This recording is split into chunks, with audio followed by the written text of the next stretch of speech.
Position des ajusteurs par rapport aux créatures de l'univers.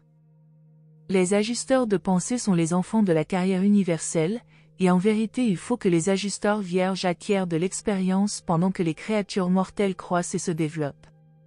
De même que la personnalité de l'enfant grandit pour les luttes de l'existence évolutionnaire, de même l'ajusteur grandit au cours de l'entraînement préparatoire au stade suivant de la vie ascendante.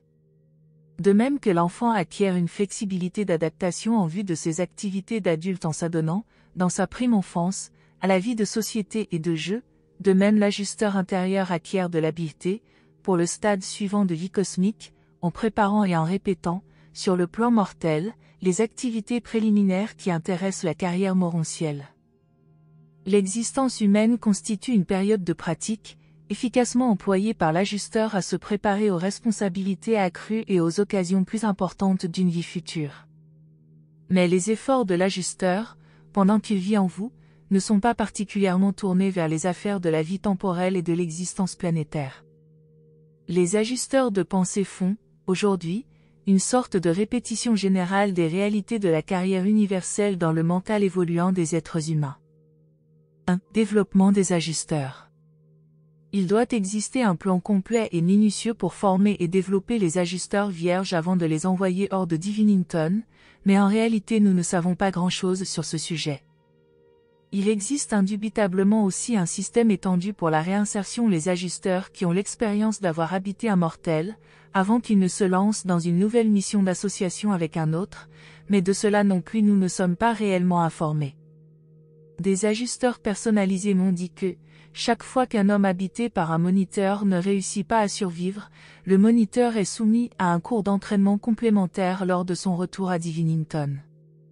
Cette formation additionnelle est rendue possible par l'expérience d'avoir habité un humain, et elle est toujours donnée avant que l'ajusteur ne soit renvoyé sur les mondes évolutionnaires du temps.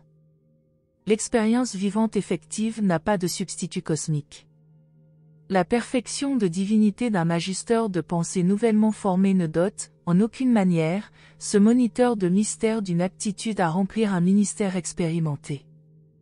L'expérience est inséparable d'une existence vivante, elle est la seule chose qu'aucun don divin ne peut vous dispenser d'acquérir par la vie effective. C'est pourquoi, au même titre que tous les êtres qui vivent et fonctionnent dans la sphère présente du suprême, les ajusteurs de pensée doivent acquérir de l'expérience. Il faut qu'ils avancent par évolution, depuis les groupes inférieurs inexpérimentés jusqu'aux groupes supérieurs plus expérimentés. Les ajusteurs passent par une carrière précise de développement dans le mental des mortels. Ils atteignent une réalité d'accomplissement qui reste éternellement à leur actif. Ils acquièrent progressivement leur habileté et leurs aptitudes d'ajusteurs à la suite de tous leurs contacts avec les races matérielles, indépendamment de la survie ou de la non-survie de leur sujet mortel particulier.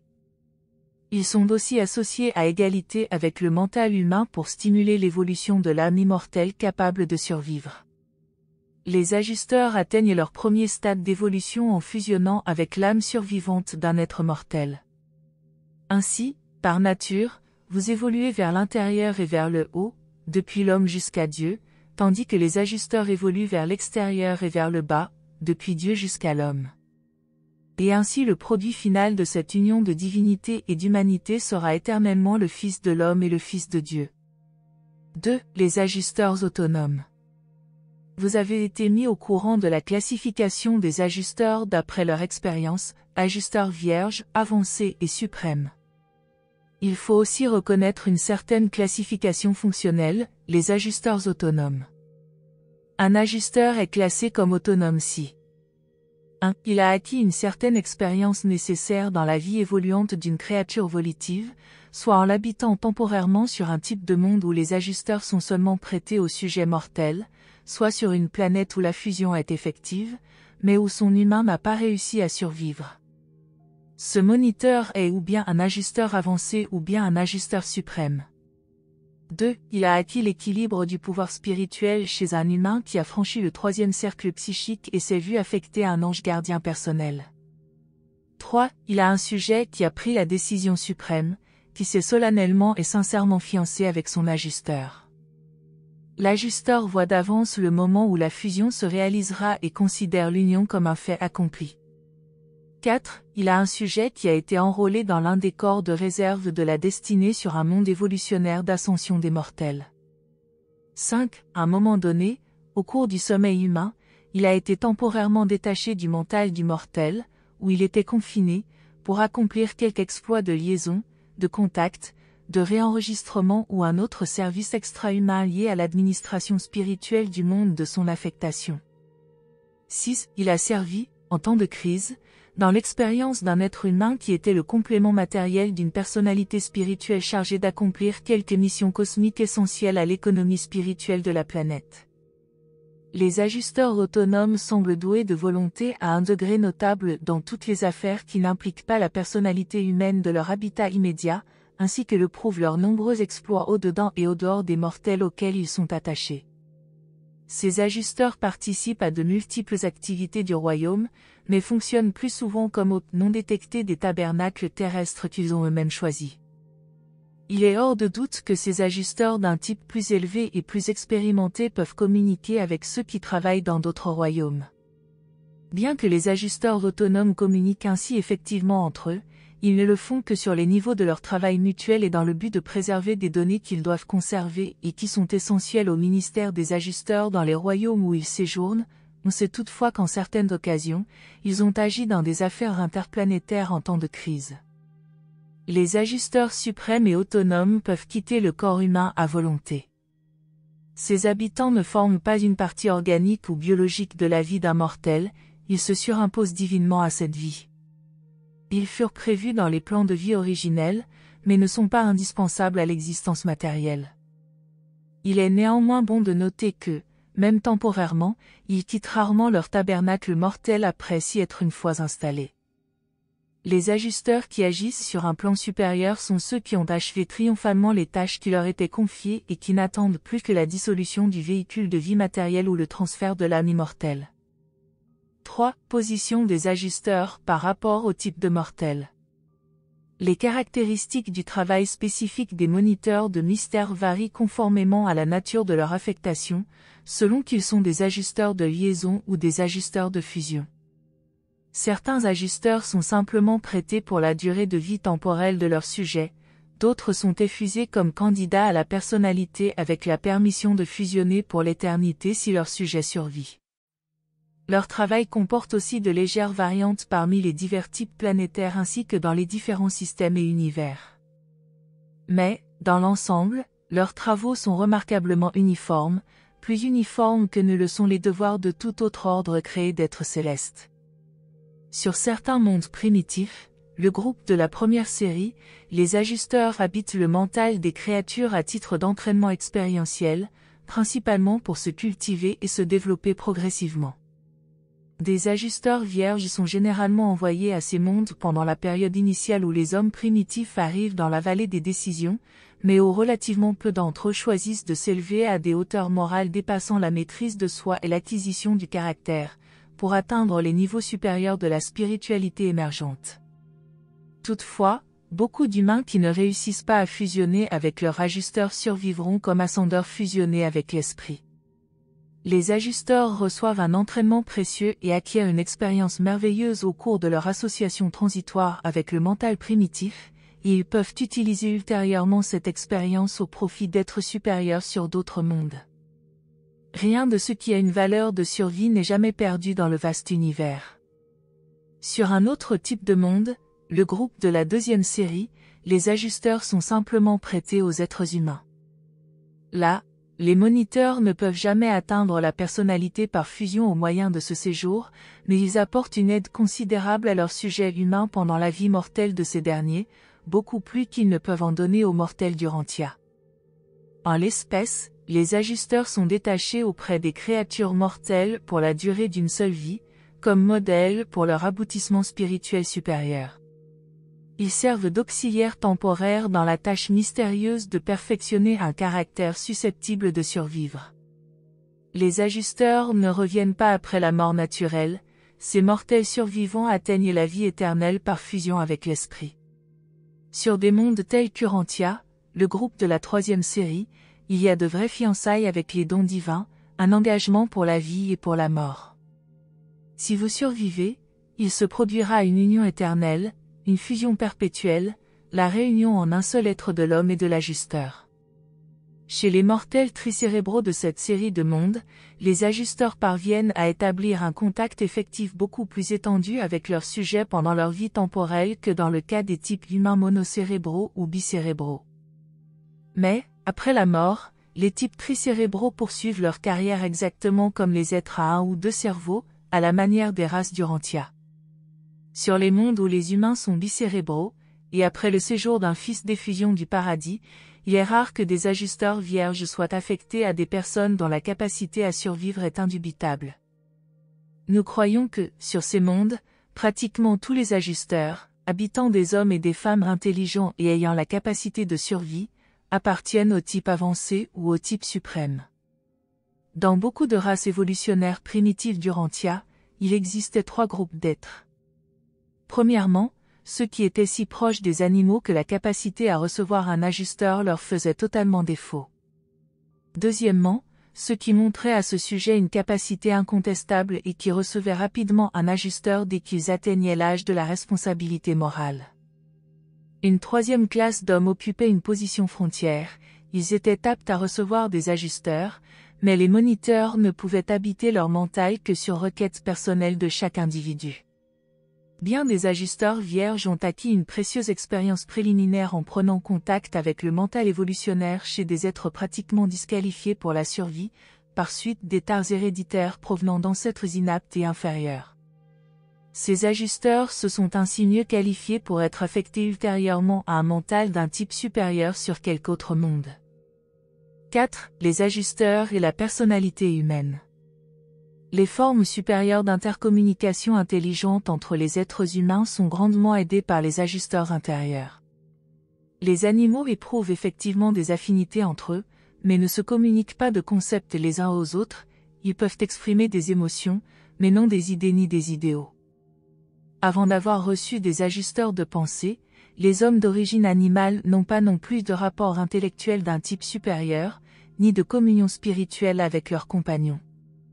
Toutefois, quand les créatures évolutionnaires développent leur faculté de parole, elles sont sur la bonne voie pour recevoir des ajusteurs. Les animaux communiquent effectivement entre eux d'une manière grossière, mais il n'y a que peu ou pas de personnalité dans ce contact primitif. Les ajusteurs ne sont pas la personnalité, mais des êtres prépersonnels. Toutefois, ils viennent de la source de la personnalité, et leur présence accroît la qualité des manifestations de la personnalité humaine, cela est spécialement vrai si l'ajusteur a eu des expériences antérieures. Le type d'ajusteur a beaucoup d'influence sur le potentiel d'expression de la personnalité humaine. Au cours de tous les âges, beaucoup de grands dirigeants intellectuels et spirituels d'Urantia ont principalement dû leur influence à la supériorité et à l'expérience préalable de leur ajusteur intérieur. Les ajusteurs intérieurs ont coopéré, dans une large mesure, avec d'autres influences spirituelles pour transformer et humaniser les descendants des hommes primitifs des anciens temps. Si les ajusteurs habitant le mental des habitants d'Urantia venaient à être retirés, le monde reviendrait lentement à beaucoup de mœurs et de pratiques des hommes des âges primitifs. Les moniteurs divins sont l'un des vrais potentiels de la civilisation progressive. J'ai observé un ajusteur de pensée habitant un mental sur Urantia et qui, d'après les archives du Versa, avait antérieurement habité 15 penseurs d'Orvonton. Nous ne savons pas si ce moniteur avait eu des expériences similaires dans d'autres super-univers, mais je le suppose. Il est un ajusteur merveilleux et l'une des forces d'Urantia les plus utiles et les plus puissantes de la présente époque. Ce que d'autres ont perdu pour avoir refusé de survivre, l'hôte humain de cet ajusteur, et votre monde entier, en profite maintenant. À celui qui n'a pas les qualités de survie, on ôtera même l'ajusteur expérimenté qu'il a maintenant, tandis qu'à celui qui a des perspectives de survie, on donnera même l'ajusteur préexpérimenté d'un déserteur indolent. Dans un sens, il se peut que les ajusteurs entretiennent un certain degré de fécondation croisée au niveau planétaire dans les domaines de la vérité, de la beauté et de la bonté, mais il est rare qu'on leur donne l'occasion d'habiter une seconde fois sur la même planète. Nul ajusteur servant actuellement sur Urantia n'a séjourné précédemment sur ce monde. Je sais de quoi je parle, car nous avons leur numéro et leur curriculum dans les archives du Versa. 5. Handicap matériel au séjour de l'ajusteur.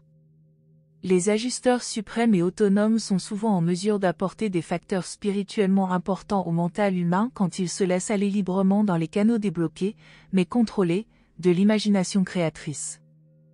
À ces moments, et parfois durant le sommeil, l'ajusteur peut arrêter les courants mentaux, en bloquer le cours, et détourner ainsi la procession des idées.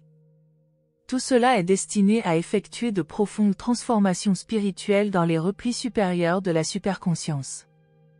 Les forces et énergies du mental sont ainsi plus complètement ajustées à la clé des tonalités de contact du niveau spirituel du présent et de l'avenir. Il est parfois possible d'avoir votre mental illuminé, d'entendre la voix divine qui parle continuellement en vous et de devenir ainsi partiellement conscient de la sagesse, de la vérité, de la bonté et de la beauté de la personnalité potentielle qui vous habite constamment. Mais vos attitudes mentales instables et souvent changeantes ont fréquemment pour effet de contrecarrer les plans des ajusteurs et d'interrompre leur travail. Ce n'est pas seulement la nature innée des races humaines qui interfère avec le travail des ajusteurs, mais vos propres opinions préconçues, idées arrêtées et préjugés surannés retardent aussi grandement leur ministère.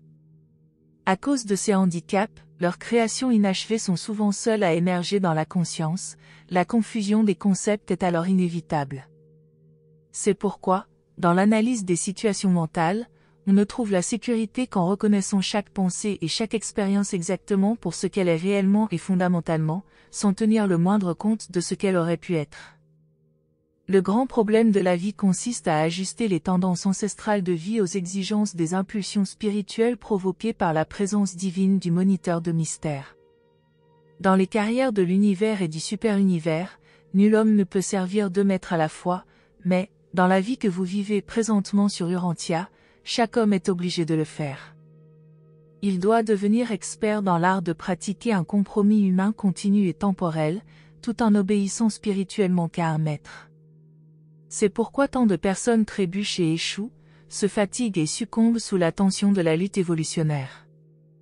Le legs héréditaire des facultés cérébrales et celui du supercontrôle électrochimique concourent tous deux à délimiter la sphère d'activité efficace d'un ajusteur, mais nul handicap héréditaire n'empêche jamais, dans un mental normal, l'accomplissement spirituel final.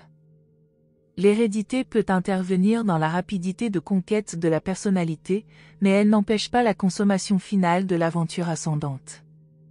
Si vous voulez bien coopérer avec votre ajusteur, tôt ou tard il développera l'âme morontielle immortelle.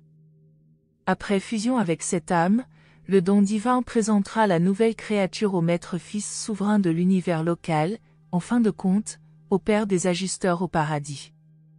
Si, la persistance des vraies valeurs. Les ajusteurs n'échouent jamais.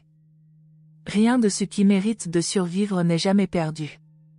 Toute valeur significative chez une créature volitive est certaine de survivre, indépendamment de la survie ou de la non-survie de la personnalité qui a découvert cette signification ou estimé cette valeur. Certes, une créature mortelle peut rejeter la survie, mais l'expérience de sa vie n'est pas gaspillée. L'ajusteur éternel emporte dans un autre monde les caractéristiques valables de cette vie apparemment ratée et là, il confère ses significations et valeurs survivantes à un mental de type plus élevé, à un mental apte à survivre. Nulle expérience valable n'a jamais lieu en vain, nulle vraie signification, nulle valeur réelle ne périt jamais. En ce qui concerne les candidats à la fusion, si un moniteur de mystère est déserté par son associé mortel, si ce partenaire humain refuse de poursuivre la carrière ascendante, alors, au moment où il est libéré par la mort naturelle, ou auparavant, l'ajusteur emporte tout ce qui a une valeur de survie et qui a évolué dans le mental de la créature non survivante. Si, à maintes reprises, un ajusteur ne réussissait pas à fusionner avec une personnalité parce que ses sujets humains successifs n'ont pas survécu, et si ce moniteur venait ultérieurement à être personnalisé, toute l'expérience acquise pour avoir habité et maîtrisé le mental de tous ces sujets deviendrait la pleine possession de cet ajusteur nouvellement personnalisé, il bénéficiera de cette dotation et l'emploiera au cours de tous les âges futurs. Un ajusteur personnalisé de cet ordre est un assemblage composite de tous les traits survivants de toutes les créatures qui furent ses hôtes. Quand des ajusteurs ayant une longue expérience de l'univers s'offrent volontairement pour habiter des fils divins en mission d'effusion, ils savent parfaitement que ce service, par lui-même, ne leur permettra jamais d'atteindre la personnalité. Mais le Père des Esprits octroie souvent la personnalité à ses volontaires et les établit comme dirigeants de leur espèce. Ce sont ces personnalités qui, sur Divinington, ont l'honneur de se voir conférer de l'autorité. Leur nature exceptionnelle incorpore une mosaïque de qualités humaines provenant de leurs multiples expériences d'habitation chez des mortels, et aussi la transcription spirituelle de la divinité humaine du Fils d'effusion du paradis avec lequel ils ont terminé leur expérience d'habitation. Les activités des ajusteurs dans votre univers local sont dirigées par l'ajusteur personnalisé de Michael de Nébadon, le même moniteur qui le guida pas à pas au cours de sa vie humaine dans la chair de Joshua ben Joseph. Cet extraordinaire ajusteur fut fidèle à sa mission. Ce vaillant moniteur dirigea sagement la nature humaine du Fils paradisiaque en guidant toujours son mental mortel dans le choix du sentier de la parfaite volonté du Père. Cet ajusteur avait servi auparavant chez Mashivanta Melchizedek au temps d'Abraham, il s'était lancé dans des exploits prodigieux avant de l'habiter, et aussi dans l'intervalle de ses expériences d'effusion. Cet ajusteur triompha réellement dans le mental humain de Jésus, ce mental qui maintint, dans chacune des situations récurrentes de la vie, une consécration dévouée à la volonté du Père en disant « Que ta volonté soit faite, et non la mienne ». Une telle consécration décisive constitue le vrai passeport pour franchir les limitations de la nature humaine vers la finalité de l'aboutissement divin. Ce même ajusteur reflète maintenant, dans la nature inscrutable de sa puissante personnalité, l'humanité de Joshua ben Joseph antérieure à son baptême, l'éternelle et vivante transcription des valeurs éternelles et vivantes que le plus grand de tous les Urantiens a fait surgir des humbles circonstances d'une vie ordinaire, telle qu'elle fut vécue jusqu'à épuisement total des valeurs spirituelles susceptibles d'être atteintes dans l'expérience d'un mortel. Toute chose ayant une valeur permanente et qui est confiée à un ajusteur est assurée d'une survie éternelle. Dans certains cas, les moniteurs détiennent ces possessions pour les effuser dans l'avenir sur un mental humain qui l'habiteront. Dans d'autres cas, les moniteurs, une fois personnalisés, conservent en dépôt ces réalités préservées et survivantes pour les employer plus tard au service des architectes du Maître Univers. Cette destinée des ajusteurs personnalisés. Nous ne pouvons affirmer que des fragments non ajusteurs du Père soient personnalisables, mais vous avez été informé que la personnalité est conférée par le Père universel agissant souverainement dans son libre arbitre. Autant que nous le sachions, les fragments du Père du type ajusteur n'atteignent la personnalité qu'en acquérant des attributs personnels par l'exercice de leur ministère de service auprès d'un être personnel. Ces ajusteurs personnalisés ont leur foyer à Divinington, où ils instruisent et dirigent leurs associés prépersonnels. Les ajusteurs de pensée personnalisés, dépourvus d'entraves et d'affectation, sont les stabilisateurs et compensateurs souverains de l'immense univers des univers. Ils conjuguent l'expérience du Créateur et des créatures. Ils sont l'existentiel et l'expérientiel. Ils sont des êtres issus conjointement du temps et de l'éternité. Ils associent le facteur prépersonnel et le facteur personnel dans l'administration de l'univers. Les ajusteurs personnalisés sont les infiniment sages et puissants agents d'exécution des architectes du Maître Univers. Ils sont les agents personnels du plein ministère du Père universel, personnel, prépersonnel et superpersonnel. Ils sont les ministres personnels de tout ce qui est extraordinaire, inaccoutumé et inattendu dans tous les royaumes des sphères absonites transcendantales du domaine de Dieu l'ultime, même jusqu'au niveau de Dieu l'absolu. Ils sont les seuls êtres des univers qui embrassent en eux-mêmes toutes les relations connues de personnalité. Ils sont omnipersonnels, ils sont avant la personnalité, ils sont la personnalité et ils sont après la personnalité. Comme dans l'éternel passé, ils administrent la personnalité du Père universel dans l'éternel présent et dans l'éternel futur. Le Père a donné au fil éternel la personnalité existentielle sur les niveaux de l'infini et de l'absolu, mais il a choisi de réserver pour son propre ministère la personnalité expérientielle propre à l'ajusteur personnalisé, personnalité qui est donnée à l'ajusteur prépersonnel existentiel. Ces deux types de personnalités sont donc destinés à la superpersonnalité éternelle future du ministère transcendantal dans les royaumes absonites de l'ultime et du suprême ultime, allant même jusqu'au niveau de l'ultime absolu. Il est rare de voir des ajusteurs personnalisés sans mission dans les univers. À l'occasion, ils entrent en consultation avec les anciens des jours, les ajusteurs personnalisés des septuples fils créateurs viennent parfois sur les monts-sièges des constellations pour conférer avec les chefs Vorondadek. Quand l'observateur planétaire Vorondadek Durantia, le très haut conservateur qui assuma d'urgence, il y a peu de temps, la régence de votre monde, affirma son autorité en présence du gouverneur général résident, il débuta dans son administration provisoire Durantia avec une équipe complète de son choix. Il attribua immédiatement, à tous ses associés et assistants, leurs postes planétaires respectifs, mais ce ne fut pas lui qui désigna les 3 ajusteurs personnalisés qui apparurent devant lui aussitôt qu'il assuma la régence. Il ne savait même pas qu'ils apparaîtraient ainsi, car ils n'avaient pas manifesté ainsi leur divine présence à l'époque d'une régence antérieure. Le très haut régent ne donna pas de mission et n'attribua pas de tâches à ses ajusteurs personnalisés volontaires. Néanmoins, ces 3 êtres omnipersonnels comptèrent parmi les plus actifs des êtres célestes nombreux et variés servant alors sur Urantia. Les ajusteurs personnalisés accomplissent une vaste gamme de services pour de nombreux ordres de personnalités de l'univers, mais nous ne sommes pas autorisés à discuter de ces ministères avec des créatures évolutionnaires habitées par des ajusteurs. Ces extraordinaires divinités humaines comptent parmi les personnalités les plus remarquables de tout le grand univers, et nul n'ose prédire ce que pourront être leurs missions futures. Présenté par un messager solitaire d'Orvonton. Merci de nous avoir rejoints aujourd'hui, et je vous retrouve bientôt pour une nouvelle exploration passionnante.